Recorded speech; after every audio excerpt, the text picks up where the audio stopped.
This is teacher Jun. I'm making this video to share a bit about my experience as a teacher, as an INFP teacher. Whoa, wow. What you need to expect if you want to become a teacher, and for the INFPs, you need to take note, okay? First of all, I'm more of a student care teacher, and student care is actually an after-school care for primary school students, so kids from the age of 7 to 12 years old. If you watched my video, day in the life of a student care teacher, what my role is to do, teach them stuff regarding their homework, guide them through but not give them the answers. Most of the time it was classroom management. Primary 3, primary 4, primary 5, we group them into one class, and then for primary 1, one class, and primary 2, one class. A lot of effort put into disciplining the kids because some kids just come off very rude. First on this list would be every day is going to be a different day. Every day is going to be extremely different and nothing is set to plan. I find it quite exciting to be in a teaching environment like this because every day is different and you cannot expect the same day over and over again. It may be some kind of trouble. And what kind of trouble you can pass by? There will be water spilling in the class. Somebody's water bottle would just be suddenly leaking out of nowhere, and then the class will have this puddle of water. Like, where did this come from?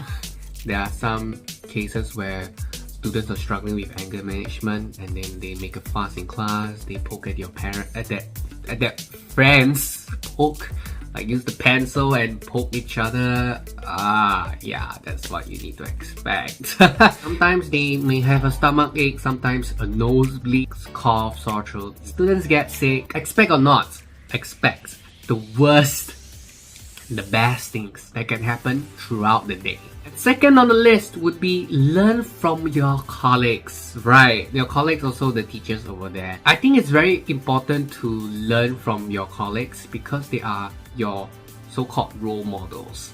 And when I mean that is what you should do and how you should react when a student misbehaves in class. For example, how you should get your class ready for tea break. Most of the times, you see the teachers being, extremely capable of handling the class. When the class is noisy and they are able to just at ease, at will, or it feels so natural to be like, alright class, volume is too loud. Something like that. It takes time to actually voice out. And I know that one of my teachers told me that she took about like a month or so to open up, to slowly open up, like as a teacher, to the class, like even saying the simplest things, maybe the shyness, maybe the introversion, and I could totally relate to that. But for me, I was able to voice out really quickly. I think after 2 weeks, I was able to do it without feeling hesitant. But most importantly, this is what I learned from the first day, which comes to the third on the list, which is to be yourself.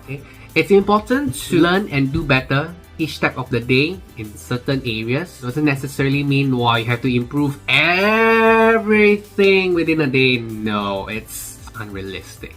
What I mean is every day if you see something new, you learn that new. Let's say it's the students asking a very sensitive question. How would you react to what kind of questions you may expect? That will be on the part 2 of this video, which is what to expect of kids as an INFP teacher, because kids do ask questions and they don't have a sense of boundary, privacy. Everybody has their own boundaries and they shouldn't be asking sensitive questions. So when you meet something new in the student care during the day and you see how the teachers interact with the students, how the students would interact with the teachers, how the teachers react, but it shouldn't get to a point where you start to compare yourself to the teachers, alright? Like you start to feel like, I can't do this. This is tough. I mean, inside my head, on the first day, obviously, I'm like, how did she do that? She just was able to raise her voice. She's so nice and gentle around the other teachers, colleagues. But when it comes to the students, to the naughty students and the class being loud, she can really just silence the class. That got me, maybe a bit intimidated because it was quite fantastic. I mean, obviously I've never matched that kind of level. I say that never compare yourself to those teachers. I mean, obviously in the first place you would be like, whoa, she's great. I mean, every of the other colleagues and even my manager told me to learn from her because she's such a good role model and she's extremely good in classroom management, and that is the reason why she's already a senior teacher. You got it? She's a senior teacher, and so there are legit teachers that do a better job at teaching and managing the class. Just accept that as a fact.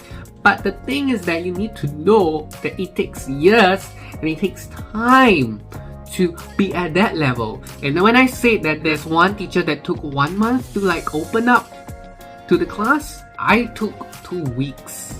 So everybody has their own time and you just have to be yourself. You have to make yourself comfortable to open up. If you've always pressured yourself to open up, it's not gonna get you to anywhere. You're just gonna get stuck, and then you're gonna get more and more stuck because you just feel like there's so much outside noises that just suppressing you. And I think that you need to get rid of that comparison. I don't really compare, more of internal, like internally I'm thinking like, how she do it? But this takes years. It takes years to be brave and stand up in front of the class and tell the class what you want them to do. So it takes years to end up in that position. Over time, you'll find yourself improving in terms of everything. In terms of managing the class, in terms of how to get the class to cooperate with you. And so this is what you need to expect as an INFP teacher. In the part 2 of this video, which is titled What to Expect of Kids as an INFP teacher, it goes more in depth with our interactions with kids and how we should interact with them. So stay tuned to that video because that video is going to come in handy if you're going to handle with kids. What I wanted you to take away from this video is to be yourself and to expect that every day is going to be a different day. With that, it comes to the end of my video. If you found this video useful, please hit the like button, subscribe to the channel, and click on the notification bell. And I'll see you guys on the next video. Bye bye!